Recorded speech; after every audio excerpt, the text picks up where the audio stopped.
Salam Bapak Ibu Saudara yang saya kasih di dalam Tuhan Yesus Kristus. Saya percaya Bapak Ibu diberkati, saya percaya Bapak Ibu tetap kuat di dalam Tuhan. Apapun yang terjadi terus berkata Tuhan Yesus baik. Dan hari ini kembali kita akan belajar firman Tuhan di dalam renungan harian, supaya firman Tuhan yang mau kita bahas hari ini menjadi kekuatan buat kita semuanya. Tetapi sebelumnya itu mari kita berdoa di hadapan Bapa di surga. Saya mengucap syukur kepada Bapa di surga, mengucap syukur kepada Tuhan Yesus, mengucap syukur kepada Allah Roh Kudus. Terima kasih buat setiap hidup yang kami lalui sampai hari ini, itu karena anugerah daripada Tuhan Yesus yang luar biasa. Sebentar kembali kami akan belajar firman-Mu. Biar firman hari ini yang kami dengar membangun setiap kehidupan kami, dan kami terus memuliakan Tuhan dalam segala hal. Di dalam nama Tuhan Yesus Kristus kami mengucap syukur dan berdoa. Haleluya. Amin. Bapak Ibu Saudara dimana berada, hari ini saya akan membahas satu tema tentang relasi. Tentunya relasi dengan Tuhan Yesus Kristus, relasi dengan Tuhan yang kita sembah. Bapak Ibu Saudara, waktu kita membangun relasi dengan Tuhan, pasti ada dampak-dampak yang luar biasa yang terus akan terjadi bagi setiap kehidupan kita sebagai orang percaya. Tentunya Bapak Ibu Saudara, saya akan membahas pada hari ini yaitu di dalam Yohanes pasal yang 15 ayat yang pertama sampai yang ke-8. Bapak Ibu Saudara, ini merupakan pengakuan dari perkataan Tuhan Yesus tentang akulah pokok anggur yang benar dan kita adalah ranting-rantingnya. Tetapi Bapak Ibu, kalau kita mencermati dari 8 ayat yang tertulis dalam Yohanes 15 ayat 1 sampai 8, kata yang terus diulang itu adalah tinggal. Bapak Ibu Saudara, supaya kita tinggal di dalam Dia dan tinggal di dalam firman-Nya. Perhatikan Bapak Ibu Saudara, supaya kita tinggal di dalam Dia, di dalam pribadi Yesus, dan tinggal di dalam firman Tuhan Yesus Kristus. Jadi Bapak Ibu Saudara, kata tinggal yang ada di situ di teks bahasa Yunani-nya adalah kata yang dipakai adalah meno. Bapak Ibu Saudara, kata meno itu adalah membangun hubungan. Dan kata sifatnya, kata meno itu hubungannya itu permanen. Bapak Ibu Saudara, jadi setiap orang Kristen harus membangun hubungan dengan Tuhan Yesus, dengan Bapa di surga, itu sifatnya permanen, terus menerus. Bapak Ibu Saudara, tidak bisa putus nyambung dan putus nyambung. Sebab Bapak Ibu Saudara, kalau kita membangun hubungan dengan Tuhan tidak permanen, ada dampak-dampak yang akan terjadi dalam kehidupan orang percaya. Salah satunya Bapak Ibu Saudara di ayat yang keempat, tinggallah di dalam aku dan aku di dalam kamu. Sama seperti ranting tidak dapat berbuah dari dirinya sendiri kalau ia tidak tinggal pada pokok anggur. Demikianlah juga kamu tidak berbuah jikalau kamu tidak tinggal di dalam aku. Ayat 5, akulah pokok anggur dan kamulah ranting-rantingnya. Barang siapa tinggal di dalam aku dan aku di dalam dia, ia berbuah banyak. Sebab di luar aku kamu tidak dapat berbuat apa-apa. Jadi dampak yang pertama waktu kita tidak membangun hubungan dengan Tuhan secara permanen, Bapak Ibu Saudara, tentunya dikatakan kamu tidak bisa berbuat apa-apa. Artinya Bapak Ibu Saudara, kita punya keterbatasan sebagai manusia ciptaan Tuhan Yesus Kristus. Kita punya segala sesuatu yang ada dalam kehidupan kita semuanya terbatas. Makanya Tuhan menyuruh kita supaya kita tinggal di dalam Dia dan firman-Nya. Sehingga Bapak Ibu Saudara, waktu kita tinggal di dalam Dia dan firman-Nya, kita mendapatkan kekuatan, kita mendapatkan arahan, kita mendapatkan bimbingan. Sehingga segala sesuatu yang kita lakukan Bapak Ibu Saudara akan menghasilkan buah yang luar biasa. Kata di buah di sini Bapak Ibu Saudara, tentunya sesuatu yang kita lakukan itu akan maksimal. Entah dalam pekerjaanmu, entah dalam keluargamu, entah dalam segala hal yang kita lakukan akan berbuah. Lah buah itu sesuatu yang kita hasilkan karena hubungan kita dengan Tuhan Yesus Kristus. Maka daripada itu Bapak Ibu Saudara, kalau kita tidak membangun hubungan dengan Tuhan tidak permanen, kita akan mendapatkan dampak yang akan membuat resiko dalam kehidupan kita masing-masing. Sehingga kita tidak bisa berbuat apa-apa, kita tidak menemukan kehidupan dan kebahagiaan yang Tuhan nyatakan dalam setiap kehidupan kita. Maka daripada itu Bapak Ibu Saudara, yuk kita tinggal di dalam Tuhan, membangun relasi dengan Tuhan itu secara permanen. Yang kedua yang perlu kita mengerti Bapak Ibu Saudara, waktu kita membangun hubungan dengan Tuhan itu harus permanen. Yang kedua, membangun hubungannya harus dua hal, yaitu di dalam Tuhan dan firman-Nya. Jadi Bapak Ibu Saudara, ini tidak boleh terpisah. Karena Yesus mengatakan, tinggal di dalam aku dan firman-Ku. Dikatakan seperti itu. Jadi Bapak Ibu, setiap pribadi kita harus membangun hubungan pribadi dengan Tuhan Yesus. Melalui doa, melalui penyembahan, melalui ibadah, melalui segala sesuatu yang kita lakukan dalam kehidupan kita setiap saat, setiap waktu. Tuhan harus hadir dalam kehidupan kita. Bukan dalam kehidupan kita masing-masing, tapi memberikan dampak dalam keluargamu, dalam kehidupan masa depanmu, pekerjaanmu, dan segala hal yang kita hadapi hari-hari ini. Maka daripada itu Tuhan selalu memberi kekuatan yang luar biasa. Mari Bapak Ibu Saudara, hadirkan Tuhan di dalam setiap kehidupan kita. Biar Yesus nyata secara pribadi di dalam kehidupan kita. Dan ingat Bapak Ibu Saudara, harus membangun relasi dengan Tuhan, yaitu melalui firman-Nya. Bapak Ibu harus membaca firman Tuhan. Bapak Ibu harus terus merenungkan firman-Nya. Karena firman itu jaminan bagi orang percaya. Firman-Nya itu iya dan amin, Bapak Ibu Saudara. Hal-hal yang tidak baik kita dengar, hal-hal yang kita terima hari ini tidak baik dan mencekam kita, tapi firman-Nya waktu kita tidak tinggal di dalamnya, kita terus belajar firman, maka firman itu jadi kehidupan yang luar biasa bagi setiap kehidupan kita. Jadi Bapak Ibu harus mengerti dasar dari relasi kita hubungan dengan Tuhan, yaitu yang pertama, kita harus permanen membangun hubungan dengan Tuhan. Yang kedua Bapak Ibu Saudara, membangun hubungan itu secara pribadi, yaitu dengan Yesus Kristus. Dan yang kedua dengan firman-Nya.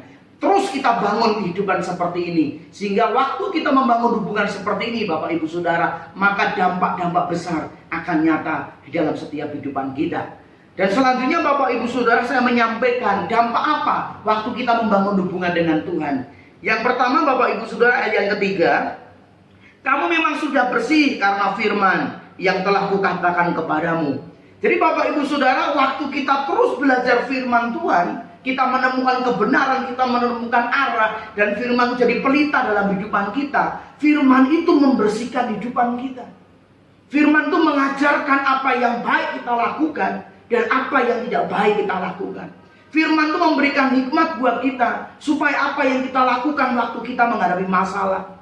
Firman itu mengajar kita mengambil keputusan apa yang tidak salah sesuai dengan kehendak Bapa di surga. Nah, firman itu membersihkan kehidupan kita, egois kita, kedagingan kita, karakter kita yang buruk, hal-hal yang tidak berkenan di hadapan Tuhan, supaya firman itu masuk dalam kehidupan kita dan roh kita kuat, sehingga daging ini lemah, daging ini mati, dan otomatis kita akan selalu dibersihkan dari hal-hal yang tidak baik, tidak benar, dari lingkungan jahat, hal-hal yang tidak mengarahkan kepada kita kepada kehendak Bapa di surga. Jadi Bapak Ibu Saudara, waktu kita tinggal di dalam Tuhan, makanya firman itu membersihkan kehidupan kita. Firman itu mengajar kita apa yang harus kita lakukan.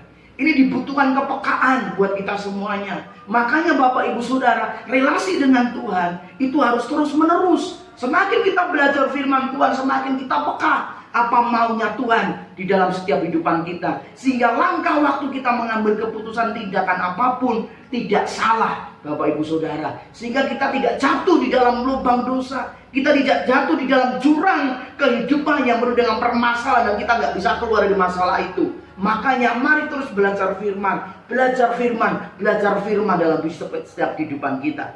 Terus Bapak Ibu Saudara, dampak yang kedua waktu kita membangun relasi dengan Tuhan, Bapak Ibu Saudara, tentunya saya akan membahas lagi, yaitu kita akan berbuat Bapak Ibu Saudara.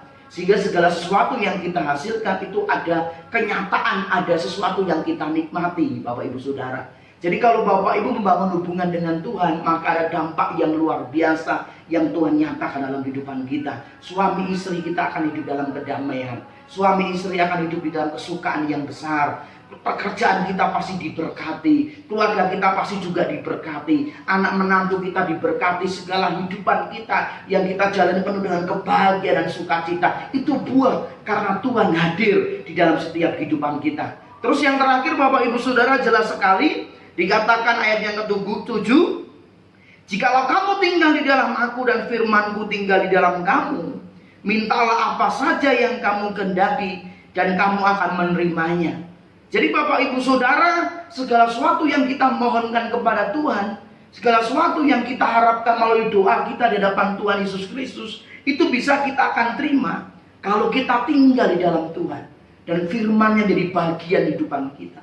Itu artinya bagaimana Bapak Ibu Saudara? Artinya kita sebagai orang Kristen, hidupan kita harus seperti Yesus. Hidup bersama dengan Yesus, tinggal bersama dengan Yesus, pujian penyembahan hadirat Tuhan bersama dengan Tuhan Yesus. Kita belajar firman-Nya, kita dibersihkan. Otomatis Bapak Ibu Saudara, waktu kita melakukan itu terus menerus permanen, maka apapun yang kita minta di hadapan Tuhan, Tuhan akan memberikannya. Luar biasa. Dasar Bapak Ibu Saudara. Maka daripada itu Bapak Ibu Saudara, tidak ada ruginya waktu kita membangun relasi dengan Tuhan. Justru keuntungan, justru berkat Tuhan, justru anugerah Tuhan itu mencapai kehidupan kita. Mari Bapak Ibu Saudara, kita bisa melakukan hal-hal yang fana, hal-hal yang mungkin tidak berguna bisa berjam-jam, hal-hal yang mungkin tidak mempunyai dampak apapun, kita bisa meluangkan waktu untuk perkara-perkara itu. Bahkan untuk perkara-perkara dunia. Bahkan kita juga bisa bekerja berjam-jam mati-matian untuk mencari nafkah uang, bisa berjam-jam. Tuhan hanya minta biar kita berjaga-jaga 1 jam di dalam doa penyembahan dan firman-Nya. Sehingga segala sesuatu yang kita lakukan memberikan dampak yang luar biasa. Dan apa yang kita minta memuliakan Tuhan. Sehingga Bapak Ibu Saudara, waktu kita membangun relasi dengan Tuhan secara baik, secara benar, melalui pribadi Yesus, melalui firman-Nya, Tuhan disenangkan. Mari Bapak Ibu Saudara, dari buah hidupan kita inilah, maka nyata bahwa Tuhan Yesus yang kita sembah adalah Tuhan yang hidup. Mari nyatakan Tuhan Yesus kita melalui hidupan kita, melalui karakter kita, melalui apa yang terus kita alami.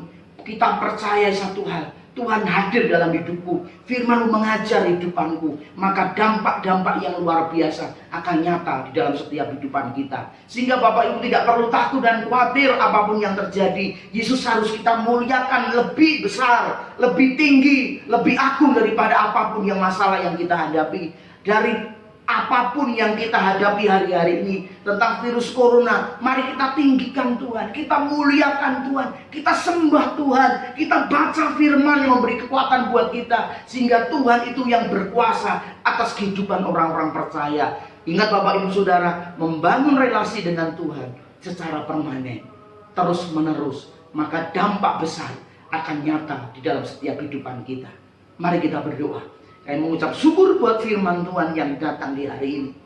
Biar Tuhan kami melakukan dengan sukacita. Hidupan kami di luar Tuhan Yesus tidak dapat berbuat apa-apa. Hidupan kami di luar Tuhan Yesus terbatas. Hidupan kami di luar Yesus, kami tidak aman di dalam kuasa perlindungan-Mu. Tetapi biarlah kami sebagai orang percaya selalu terus membangun relasi dengan Tuhan Yesus secara permanen, melalui pujian penyembahan doa yang kami naikkan, dan firman terus kami mau belajar. Sebab itulah jaminan kehidupan kami. Sehingga waktu kami membangun relasi dengan Tuhan, maka nyata buah-buah yang memuliakan Tuhan, buah-buah yang luar biasa yang kami alami. Sehingga segala sesuatu yang kami lakukan akan dibuat berhasil. Tantangan boleh ada, masalah boleh ada, kondisi tidak baik boleh ada, hal-hal buruk boleh menimpa hidupan kami, tapi kami percaya Tuhan tidak pernah meninggalkan kami. Kan kami percaya kehadiran tongkat-Mu selalu ada dalam kehidupan kami, untuk membimbing, untuk mengarahkan kehidupan kami, sehingga kami bisa menikmati berkat-berkat Tuhan, anugerah Tuhan yang luar biasa. Kami berdoa buat seluruh setiap jemaat-jemaat Tuhan dimanapun berada, orang percaya, orang Kristen, supaya mereka menaruhkan hidupnya kepada hubungan dengan Tuhan setiap saat, setiap waktu. Dan kami berkata, tanpa Tuhan Yesus kami tidak bisa berbuat apa-apa. Diberkati kami semua di dalam nama Tuhan Yesus Kristus. Haleluya. Amin. Tuhan Yesus memberkati. Semangat terus di dalam Tuhan Yesus Kristus. Salam.